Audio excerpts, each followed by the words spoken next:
A couple of years back, I arrived home from work one Friday evening and decided to browse an online dating app. I matched with a girl and initiated a conversation.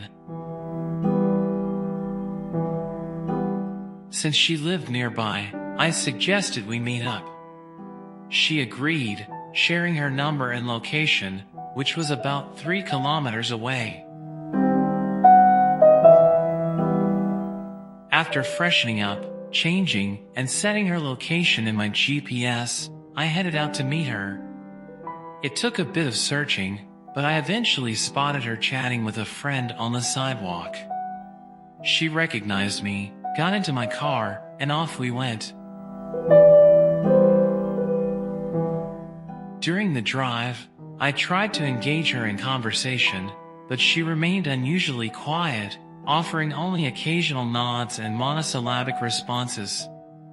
Assuming she was shy, I didn't press the issue and took her to a snack bar. However, she continued to eat in silence.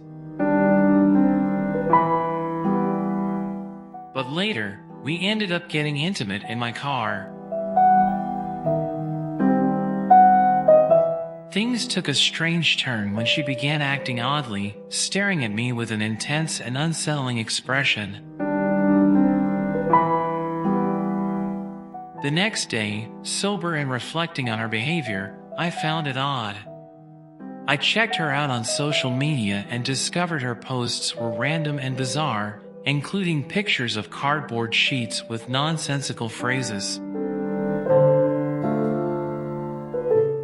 One day, she shared personal details on her Instagram stories, mentioning her love for her baby, her involvement in Umbanda, a Brazilian African religion, and her happiness about reconnecting with her deceased grandmother. This revelation shed light on her behavior in my car. She explained that she believed she was possessed by her grandmother's spirit and enjoyed the experience.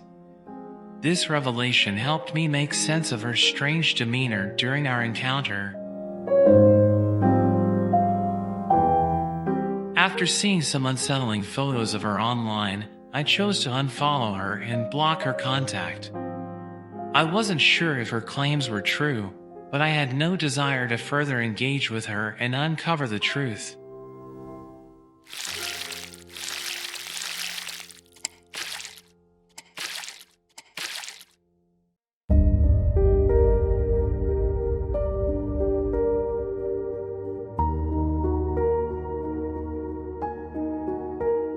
For the past 4 years, I've been having recurring dreams about a mysterious man who remains consistent in appearance and aura each time he appears.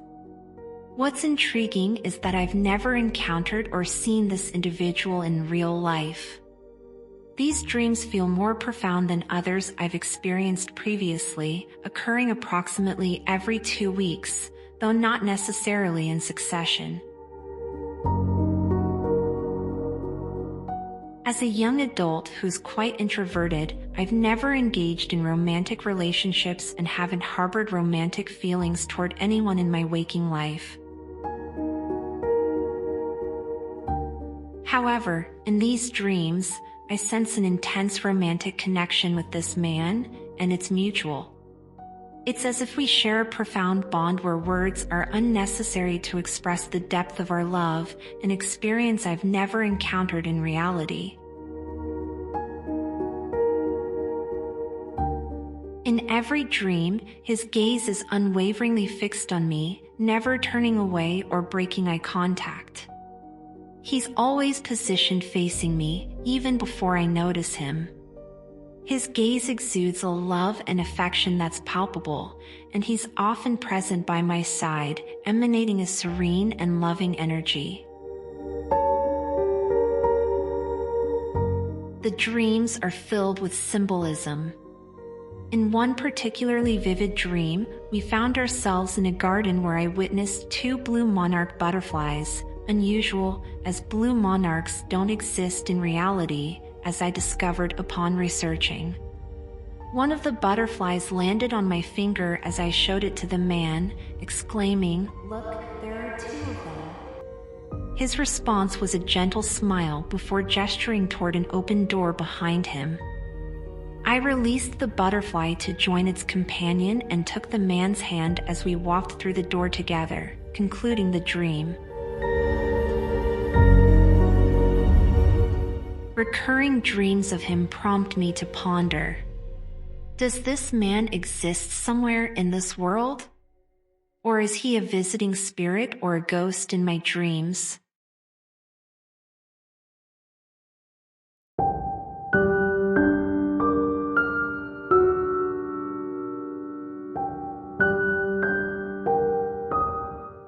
I am the eldest of 4 sons, and we all grew up in our family's small, 3-bedroom home nestled in a quiet subdivision surrounded by wilderness. My parents purchased the house in 1982, and they still reside there today. My mother once shared with me that before her pregnancy with me, she hadn't encountered anything unusual or paranormal in our home.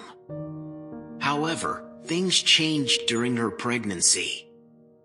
She began sensing a presence in the house, especially when alone due to my father's week-long work absences. At night, while attempting to rest, she felt as though someone else was in the room with her. It wasn't a foreboding energy, rather, it felt comforting. As her pregnancy progressed, small objects would inexplicably disappear and reappear.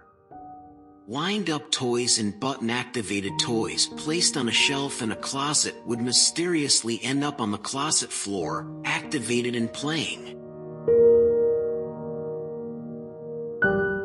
On occasions, she even witnessed the figure of a woman moving through the upstairs halls. She desired to understand the source of these paranormal occurrences, especially considering the house was relatively new, less than 20 years old at the time, and she had no knowledge of the previous owner's family. Complications arose during my mother's pregnancy, resulting in my premature birth 9 weeks early.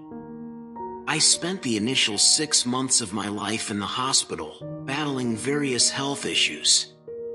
Although not directly related to the paranormal, this context becomes significant in the events that followed.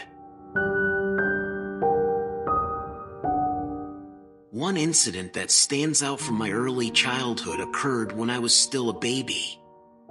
One day, a pair of hats worn by my mother and great-grandmother to a wedding mysteriously relocated from attic storage to my mother's closet.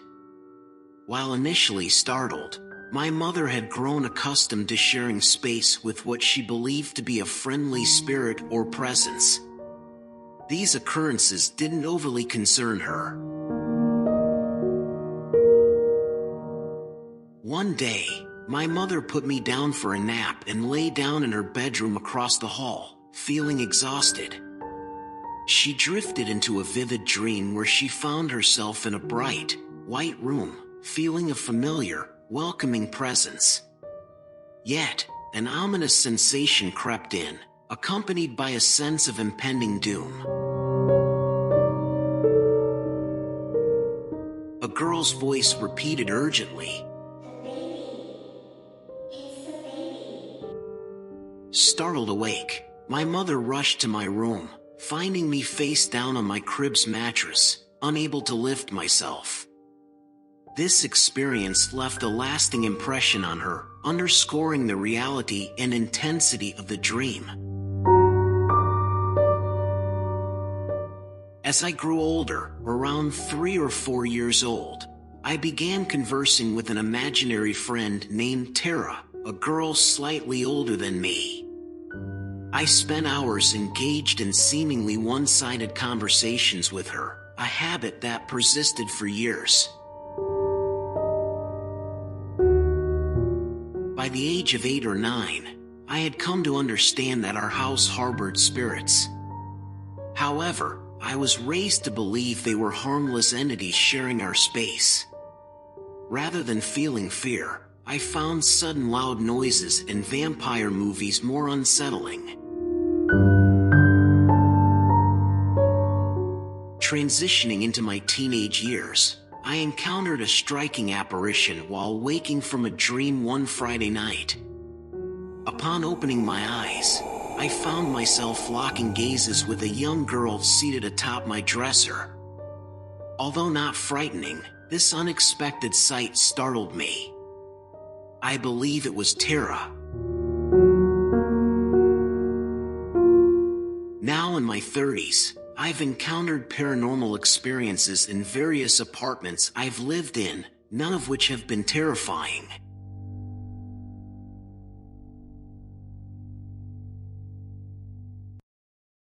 And with that, we have come to the end of our video. Please don't forget to hit like, subscribe, and click that notification bell. This is Ben saying, see you next time.